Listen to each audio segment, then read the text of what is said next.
একটা গল্প বলে শুরু করি।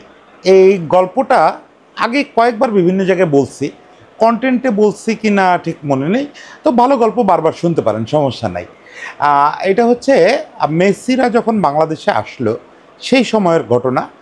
আমরা কয়েকজন সাংবাদিক ওই তখনকার রূপসী বাংলা, মানে তার কিছুদিন আগে সেরাটন ছিল, পরে যেটা ইন্টারকন্টিনেন্টাল হলো, ওই যে শাহবাগ মোড়ের 5 স্টার হোটেলটা, ওটার লবিতে হাঁটাহাঁটি করছি যে কাউকে পাই কি না। আমরা জানি যে বেশিরভাগ আর্জেন্টাইন খেলোয়াড় স্প্যানিশে কথা বলে, ফলে আমরা পেলেও আসলে ওই কারো কাছ থেকে যে দু একটা কথা শুনবো সে উপায় নেই।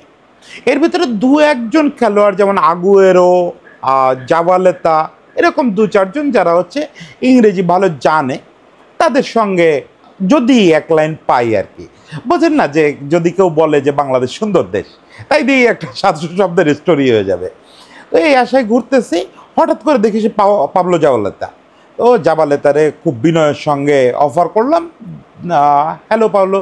তো সে ফিরে তাকালো, ফিরে তাকায় মানে একটা আস্কিং মুডে তাকালো। তো আমরা বললাম যে ভাই তোমার সঙ্গে কি একটা মিনিট কথা বলতে পারি? তো সে বলল সরি, নো ইংলিশ প্লিজ, বলে সে চলে গেল। এখন আমরা হতভম্ব হয়ে সবগুলো লোক দাঁড়ায় থাকলাম। জাভালেতা মানে প্রায় ক্যারিয়ারের শুরু থেকে ক্যারিয়ারের শেষ পর্যন্ত ইংল্যান্ডে কাটাইছে, এবং এখন আপনারা জানেন যে জাভালেতা ইংলিশে কমেন্ট্রি করে। জাভালেতার ইংলিশ অনেক ব্রিটিশ ইংলিশের চেয়ে ভালো ইংলিশ। সেই লোকটা সোজাসুজি বলে দিল নো ইংলিশ প্লিজ। এখন এই নো ইংলিশের সায়েন্সটা কি, আমি বলি নো ইংলিশের পলিটিক্সটা কি। এই নো ইংলিশের একটা পলিটিক্স আছে।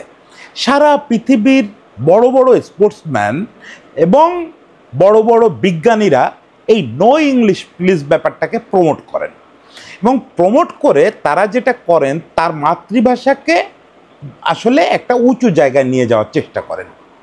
এই দায়িত্বটা এরা বহন করেন কেন? অন্যান্য অঙ্গনের সেলিব্রিটিরাও তো করতে পারতেন, কিন্তু এরাই আসলে সেই ইন্ডিভিজুয়ালস, স্পোর্টসম্যান এবং সায়েন্টিস্টরা যাদের কাছে সাংবাদিকরা বা অন্য ভাষাভাষীরা যেতে বাধ্য হয়। ফলে তারা অনায়াসে বলতে পারেন যে তুমি যদি আমার সঙ্গে কথা বলতে চাও, আমি ইংলিশ জানি কি না জানি সেটা বিষয় না, বিষয় হচ্ছে আমার সঙ্গে কথা বলতে গেলে তোমার আমার মাতৃভাষা শিখতে হবে। মানে উনি কথা বলার জন্য হলেও একজন মানুষকে তার মাতৃভাষা শেখাচ্ছেন। এই যেভাবে মাতৃভাষাকে প্রমোট করা, এটা ক্রীড়াবিদদের একটা বড় লড়াই। তো এই লড়াইয়ে আপনি যদি পৃথিবীর দিকে তাকান, তাহলে সবচেয়ে বেশি সামিল হচ্ছে স্প্যানিশ ভাষাভাষীরা এবং পর্তুগিজ ভাষাভাষীরা। যেমন ধরেন আমি ক্রিস্টিয়ানো রোনালদোর কথা বলি। ক্রিস্টিয়ানো রোনালদো আমি যতদূর জানি খুব ফ্লুয়েন্ট 6টা ভাষায় কথা বলতে পারেন। মানে ফ্রেঞ্চ পারেন, স্প্যানিশ পারেন, পর্তুগিজ তো ওনার মাতৃভাষা, ইংলিশ পারেন, আরও কোন দুটো ভাষা যেন পারেন। রোনালদোরে আপনি বহু ভাষাবিদ বলতে পারেন। ইদানিং তো দেখতেছেন যে ইউটিউবে কন্টেন্ট ক্রিয়েট করতেছে, কত সুন্দর বলতেছে। কিন্তু যান রোনালদোর কাছে সাংবাদিক হিসাবে, ভক্ত হিসাবে গেলে সে হয়তো দু চার কথা আপনাকে ইংরেজিতে বলবে, কিন্তু সাংবাদিক হিসাবে যাবেন সে সোজাসুজি বলবে নো ইংলিশ প্লিজ, মানে আমার সঙ্গে কথা বলতে গেলে তোমাকে পর্তুগিজে বলতে হবে। এইটাই হচ্ছে খেলোয়াড়দের পলিটিক্স। বা আমি সাকিবের একটা ঘটনা বলি, এটাও বোধহয় আগে বলছি কিনা ভুলে গেছি। সেইটা আমার জীবনে সবচেয়ে কি বলে একটা উল্লেখযোগ্য জাতীয়তাবাদী লড়াই আমাদের দেখা কোনো ক্রিকেটারের। এটা ছিল আমাদের লিটনের অভিষেক টেস্ট, ফতুল্লাতেই ইন্ডিয়ার বিপক্ষে। তো ইন্ডিয়ার বিপক্ষে টেস্ট হলে যেটা হয়, প্রচুর ইন্ডিয়ান জার্নালিস্ট আসে। ও সাকিব সেদিন হচ্ছে ম্যাচ শেষে প্রেস কনফারেন্সে আসছে, দিন শেষে আসার পরে সামনের সারিটা একদম ইন্ডিয়ানরা বুক করে রাখছে। ইন্ডিয়ার top television channel, top print মিডিয়ার সাংবাদিকরা আছেন ওখানে। সাকিবের কিছুদিন আগেই আইপিএল খেলে আসছে। ও নানা রকম প্রশ্ন হচ্ছে, ইংরেজিতে প্রশ্ন হচ্ছে, বাংলায় প্রশ্ন হচ্ছে। সাকিব লিখনরে নিয়ে বলতেছেন, লিটনরে নিয়ে বলতেছেন। সাকিবের ওইটা one of the biggest press conference ছিল, মানে লম্বা সময় ধরে। একেবারে শেষ দিকে এসে এক ইন্ডিয়ান সাংবাদিক উনি উঠে দাঁড়ালেন বা হাত তুললেন, ও হিন্দিতে বললেন যে সাকিব, আমার তো হিন্দি চ্যানেল, আপনাকে আমি একটা প্রশ্ন করব, প্রশ্নটা হচ্ছে এটার জবাব একটু হিন্দিতে দেবেন। এখন আমি না পেছনে বসে এসি রুম, তারপরেও ঘামতেছি, বলতে পারেন আপনি তো এমনি ঘামেন, কিন্তু আমি ওই দিনের ঘামার কারণ হচ্ছে যে সাকিব আজকে নিজেকে দেউলিয়া করে দিতে পারে। আমি মানে আমার আসলে তো অতটা আস্থা নেই যে সাকিব তো হিন্দি খুব ভালো জানেন, বছরের পর বছর আইপিএল খেলতেছেন, তার প্রচুর বন্ধুবান্ধব ইন্ডিয়ান, এবং আমি সাকিবের বাসায় দু একবার যাওয়ার সুবাদে জানি যে সাকিব বেশ হিন্দি মুভির ভক্ত। ফলে আমরা যারা নিয়মিত হিন্দি মুভি দেখি আমরা তো হিন্দি বলতে এবং বুঝতে মোটামুটি পারি, সাকিব তার চেয়ে ভালো পারেন। ফলে সাকিব ইচ্ছা করলেই হিন্দিতে অ্যান্সার দিতে পারেন, এবং আমি খুব মানে আতঙ্কে আছি যে সাকিব যদি এখানে হিন্দিতে অ্যান্সার দেন এর অনেকগুলো ডাইমেনশন তৈরি হবে, এটা আমাদের এক ধরনের দেউলিয়াত্বের দিকে নিয়ে যাবে। যে দেশের মাটিতে বসে বা যে মাটিতেই হোক একজন বাঙালি ইন্টারন্যাশনাল ক্রিকেটার সে বাংলা বা ইংরেজিতে ছাড়া কেন কথা বলবে, তাও হিন্দির মতো একটা আগ্রাসী ল্যাঙ্গুয়েজে। তো সাকিব যেটা করলেন, সাকিব একটু মুচকি এসে বললেন যে ইংরেজিতে বললেন যে আপনি কি বলছেন, সরি আমি বুঝতে পারি নাই, আপনি কথাটা আরেকবার ইংরেজিতে বলবেন। মানে সাকিব হিন্দি বলবেন কি, এমন একটা ভাব সাকিব হিন্দি বোঝেনই না, সাকিব কথাই বোঝেন নাই। মানে this is how you can promote your language. এই কাজ তামিমের সঙ্গেও হয়েছে। একবার রমিজ রাজা তামিমরে উর্দুতে প্রশ্ন করলেন পুরস্কার বিতরণী অনুষ্ঠানে। তামিম, এটাও খুব আশঙ্কার ব্যাপার ছিল। দেখেন আপনারা অনেকে তো মানে অনেক কিছুই জানেন, তামিমদের পরিবার নিয়ে একটা কথা প্রচলিত আছে যে তারা প্রায় উর্দুভাষী, তাদের ব্যাকগ্রাউন্ড নিয়ে নানা রকম গুঞ্জন টুঞ্জন আছে, কিন্তু রিয়েলিটি হচ্ছে তামিমরা মানে আর 10 জনের চেয়ে বেশি বাংলাদেশি, ওরা বাংলাদেশকে ওন করে। কিন্তু তামিম খুব ভালো উর্দু পারেন। সেটা তামিম কেন, চিটাংয়ের বা ঢাকার অনেক সম্ভ্রান্ত মুসলিম পরিবারের লোকেরা ভালো উর্দু জানে, জানায় তো দোষের নেই। এখন কথা হচ্ছে যে রমিজ রাজার প্রশ্নের জবাব কি তামিম উর্দুতে দেবেন? না, তামিম দেননি, তামিম ইংরেজিতে অ্যান্সার দিচ্ছেন। তামিম বুঝাই দিচ্ছেন যে আমার পারা না পারায় কিছু যায় আসে না, বিষয় হচ্ছে যে আমি তোমার ভাষায় কথা বলবো না, বলতে হলে তুমি আমার ভাষায় কথা বলো। এই যে ধরেন আমাদের মুস্তাফিজ, ও ইংরেজি পারে না, কিন্তু ইয়েস নো ভেরি গুড পারে না তা তো না। Mustafiz yes no very good বা আমি ভালো আছি টাইপের ইংরেজি ভালোই পারে, কিন্তু মুস্তাফিজ অ্যাটলিস্ট আইপিএলে এরকম একটা পলিসি গ্রহণ করে যে ও হিন্দিতে বা ইংরেজিতে কথা বলবে না। হয়তো হিন্দিতে বেশ ভালোই পারে, কথা বলবে না। ফলে কি হয়, মুস্তাফিজকে যে আইপিএল দল কেনে তাদেরকে বাংলাদেশ থেকে একজন সোকল্ড দোভাষী নিয়ে যেতে হয়। এবং এই ঘটনায় একটা দারুণ ঘটনা ঘটছিল যে আমাদের নাফিস ইকবাল, সাবেক জাতীয় দলের খেলোয়াড়, টেস্ট সেঞ্চুরিয়ান, এখন লজিস্টিক ম্যানেজার, নাফিস ইকবাল মুম্বাই ইন্ডিয়ান্সে গেল অনেকটা মুস্তাফিজের দোভাষী হিসাবে। গিয়ে নাফিস ইকবালরে তো দোভাষী হিসাবে নিতে পারে না, ওই রকম হাই স্ট্যাটাসের একটা লোকরে দোভাষী হিসাবে নেয় কী করে। তখন নাফিস ইকবালরে ওরা একটা logistic manager, assistant logistic manager বা এরকম কিছু একটা পদ দেখালো। ফলে নাফিসের একটা ওরিয়েন্টেশন হলো সে পৃথিবীর অন্যতম একটা প্রফেশনাল টিমের টিম ম্যানেজমেন্টটা বুঝে আসলো পুরো সিজন ধরে।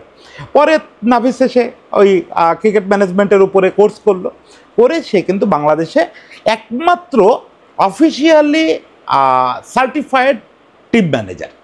এবং অনেকে ভাবেন তামিমের ভাই আকরামের ভাতিজা বলে সে টিম ম্যানেজারের চাকরি পেয়েছে, সে অ্যাকচুয়ালি বাংলাদেশে একমাত্র টপ ক্লাস টিম ম্যানেজার যার সার্টিফিকেট আছে। তো সেইটা শুরুটা হয়েছিল ওই মুস্তাফিজের মাধ্যমে। মানে দেখেন মুস্তাফিজের এই যে ভাষার ব্যাপারটা, এটা কিন্তু আমাদের আরেকজন লোককে সমৃদ্ধ করে দিচ্ছে পরোক্ষভাবে। তো এভাবেই ক্রীড়াবিদরা সারা পৃথিবীতে ভাষার একটা মানে যার যার মাতৃভাষাকে ছড়ায় দেওয়ার একটা ভূমিকা রাখেন। এই যে মেসি, মেসি আপনার ধারণা ইংরেজি জানেন না? মেসি খুব ভালো ইংরেজি জানেন। মেসির প্রিয় বড় ভাই স্থানীয় বন্ধু হচ্ছে ডেভিড বেকাম। এখন তো থাকেনি আমেরিকায়, মিয়ামিতে, বাড়ি করছেন আমেরিকায়। তো এদের সঙ্গে আপনার ধারণা সে স্প্যানিশে কথা বলে? একদম না, সে ইয়েতেই কথা বলে, আপনার ইংরেজিতেই কথা বলে। কিন্তু আপনি যান মেসির ইন্টারভিউ নিতে, স্প্যানিশ ছাড়া নিতে পারবেন না। এখানে মজাটা হচ্ছে মেসি কিন্তু আপনি স্পেনের স্প্যানিশ সে কথা বললেও উত্তর দেবে না, মানে ইন্টারভিউ দেবে না। সে ওটা ভালো পারে, তারপরেও উত্তর দেবে না। আপনাকে কি করতে হবে? আপনাকে রোজারিওর ইংলিশে কথা বলতে হবে, মানে আর্জেন্টাইন ইংলিশ। এখানে আরেকটু ব্যাপার আপনাদের জানা থাকা দরকার, অনেকে হয়তো জানেন যে স্প্যানিশ এবং স্পেনের সাবেক উপনিবেশগুলোর যে স্প্যানিশ, এটার প্রত্যেকটার ভিতরে একটা পার্থক্য আছে। স্পেনের স্প্যানিশ হচ্ছে অনেকটা প্রমিত বাংলার মতো, আর আর্জেন্টিনার স্প্যানিশ মানে আর্জেন্টিনা তো ওই স্পেনের স্প্যানিশ থেকে হয়ে যাওয়া বিবর্তিত একটা স্প্যানিশ। তো ওটার ভিতরে ডিফারেন্স আছে। ধরে নিতে পারেন বাংলা আর সিলেটি ভাষার যেরকম ডিফারেন্স, স্পেনের স্প্যানিশ আর রোজারিওর স্প্যানিশের মধ্যে এরকম ডিফারেন্স। এখন মেসি খুব ভালো স্পেনের স্প্যানিশ বলে, ওই যে পুয়োল পিকে ওরা তো তার বন্ধু, জাভি ইনিয়েস্তা, তো ফলে সে স্পেনের স্প্যানিশ খুব ভালো জানে। কিন্তু মজারটা হচ্ছে মেসি তার বাসায় রোজারিওর ইংলিশ চালু রাখছে। মেসির বাচ্চারা এখনও পরিবারে রোজারিওর স্প্যানিশে কথা বলে, ওরা ইংরেজিও জানে স্প্যানিশও জানে, কিন্তু এই যে রোজারিওর টানে যে স্প্যানিশ ওটাই তাদের বাসার ভাষা। এবং এটা নিয়ে একটা মজা হয়েছে গত কিছুদিন ধরে, ওই যে গারাঞ্চো ছেলেটা এখন আর্জেন্টিনা ন্যাশনাল টিমে আসছে, ও স্পেনের স্প্যানিশ আর মেসির রোজারিওর স্প্যানিশ, এইটা নিয়ে ডি মারিয়া একটা ব্যাপক কৌতুকের তৈরি করছে। এবং গারাঞ্চো ছেলেটা আর্জেন্টিনা ইদানিং একটা ভিলেনে পরিণত হয়েছে। এটা নিয়ে আমরা আগে একটা ফুল কন্টেন্ট করব, গারাঞ্চোর মানে ইয়ে নিয়ে, আপনার কি বলে যে চ্যালেঞ্জগুলো ফেস করতে হচ্ছে, তারে আর্জেন্টিনার বলে লোকজন মানতে চাচ্ছে না, তো সেটা আলাদা কথা। কিন্তু আমি মূলত যেটা বলতে চাচ্ছিলাম যে ভাষাটা হচ্ছে একটা পলিটিক্যাল ব্যাপার, ভাষা একটা পলিটিক্যাল ইনস্ট্রুমেন্ট, এবং অধিকাংশ ক্ষেত্রে সারা পৃথিবীর ইতিহাসে ভাষাকে হচ্ছে দমনের একটা অস্ত্র হিসাবে ব্যবহার করা হয়। এটা ইংরেজরা করছে, স্প্যানিশরা করছে, পর্তুগিজরা করছে, যখন যেখানে উপনিবেশ করছে তখন সেখানে তার ভাষা চাপায়া দিছে। সেইটার বিরুদ্ধে আবার ওই স্থানীয় লোকেরা বেশ অনেক সময় ফুঁসে উঠছে, তারা বলছে না তোমার ভাষা আমি নেব না। এই যে ব্যাপারটা, এই ব্যাপারটার সেরা সাক্ষী হচ্ছে আমরা বাঙালিরা। আমরা বাঙালিরা কি করছি, আমাদের রাষ্ট্রভাষার দাবিতে প্রাণ দিছি, রাস্তায় নামছি, নেমে আমরা আমাদের রাষ্ট্রভাষার অধিকার প্রতিষ্ঠা করছি। এবং সেই অনুসারে 21শে ফেব্রুয়ারিকে আন্তর্জাতিক মাতৃভাষা দিবস ঘোষণা করা হয়েছে। ফলে আমরা নিজেদের ভাষাকে আমাদের উঁচুতে তুলে ধরা, এটা আমাদের একটা বিশাল পবিত্র দায়িত্ব। সেই দায়িত্বটা আমাদের সাকিব, তামিম, মুস্তাফিজ এভাবে বহন করে চলতেছেন। একই সঙ্গে এটাই মাথায় রাখতে হবে যে আমাদের কিন্তু কোনো ভাষার প্রতি বিদ্বেষ রাখা চলবে না, উর্দু, হিন্দি, ফ্রেঞ্চ কারো প্রতি না। এই যে যখন সাকিব হিন্দি বলতে অস্বীকার করে, এই অস্বীকারটা একটা পলিটিক্স, এই পলিটিক্স হচ্ছে আমাদের করতে হবে। কারণ হিন্দি এখন আমাদের জন্য একটা আগ্রাসী ভাষা। হিন্দি শুধু আমাদের জন্য না, পশ্চিমবাংলার জন্য আগ্রাসী ভাষা। হিন্দি ইন্ডিয়ার বাকি যে স্টেটগুলোর যে ভাষা আছে, ইন্ডিয়ার যে 23-24টা ভাষা, তাদের সবার উপরে একটা আগ্রাসন চালানোর চেষ্টা করতেছে। এটার বিরুদ্ধে ইন্ডিয়ারই বিভিন্ন প্রদেশে আন্দোলন অভ্যুত্থান হচ্ছে। যেমন পশ্চিমবাংলায় বাংলা পক্ষ নামে একটা সংগঠন, তারা তীব্র আন্দোলন শুরু করছে যে আমরা হিন্দির আধিপত্য মানি না। একই রকম আমাদের ঘরে ঘরে ডিশ টেলিভিশন চলে আসছে, হিন্দি সিনেমার প্রবল আধিপত্য, এবং আজকাল হলেও হিন্দি সিনেমা আসছে। আমরা হিন্দি বুঝবো, আমরা শাহরুখ খানের কথা বুঝতে চাই, আমরা আশা ভোসলের লতা মঙ্গেশকরের গান বুঝতে চাই, মোহাম্মদ রফি সাহাবের গান শুনতে চাই, কিন্তু তার মানে এই না যে আমরা আমার মুখের ভাষা বাদ দিয়ে হিন্দিতে তোমার সঙ্গে কথা বলবো। ওই আধিপত্য আমরা স্বীকার করব না। এই যে হিন্দিকে অস্বীকার করা, এটাই হচ্ছে পলিটিক্স। আর একটা জিনিস মনে করে দেখেন, এই যে উর্দুর জন্য আমরা যে প্রাণ দিছিলাম, আমাদের পূর্বপুরুষরা প্রাণ দিছিলেন, আপনার কি ধারণা যে তারা উর্দু পারতেন না? উর্দু পারতেন। এর ভিতরে যারা উর্দু বাংলা রাষ্ট্রভাষা আন্দোলনে জড়িত ছিলেন, তারা অনেকে উর্দুতে পণ্ডিত মানুষ ছিলেন, রীতিমতো উর্দুতে পড়াশোনা করছেন। তারপরেও তারা কেন আন্দোলনে নামছেন, কেন মিছিলে গিয়ে শহীদ হয়েছেন? কারণ হচ্ছে তারা উর্দুর আগ্রাসন মানেন নাই। দেখেন, হিন্দি বা উর্দুকে আবারও বলি, ঘৃণা করা যাবে না। আপনি যদি উর্দু ভাষাকে ঘৃণা করেন বা উর্দু ভাষা ছুঁয়ে দেখবো না ঠিক করেন, তাহলে আপনি সাদাত হোসেন মান্টো কেমনে পড়বেন? আপনি কেমন করে তাদের ভাষার বিখ্যাত সব কবিতা পড়বেন? আর ওসব বাদ দেন, আপনি ওয়াসিম আকরামের কথা কেমন করে বুঝবেন? আপনাকে বুঝতে তো হবে। কিন্তু একটা জিনিস মাথায় রাখবেন, আগ্রাসনটা মানা চলবে না, কোনোভাবেই না। এই আগ্রাসনের বিপক্ষে দাঁড়ানোর জন্য আমাদের সেরা সৈনিক হচ্ছে খেলোয়াড়রা। বিজ্ঞানীদের কথা আমি বললাম না, কারণ আমি ঠিক বিজ্ঞানের মানুষ না। তবে একটা জিনিস ছোট করে বলে রাখি যে চীন, জাপান সহ ফ্রান্স, এইসব রিজিয়নের যেসব দেশ বড় হয়েছে, তাদের একটা বড় ভূমিকা রাখছেন হচ্ছে বিজ্ঞানীরা।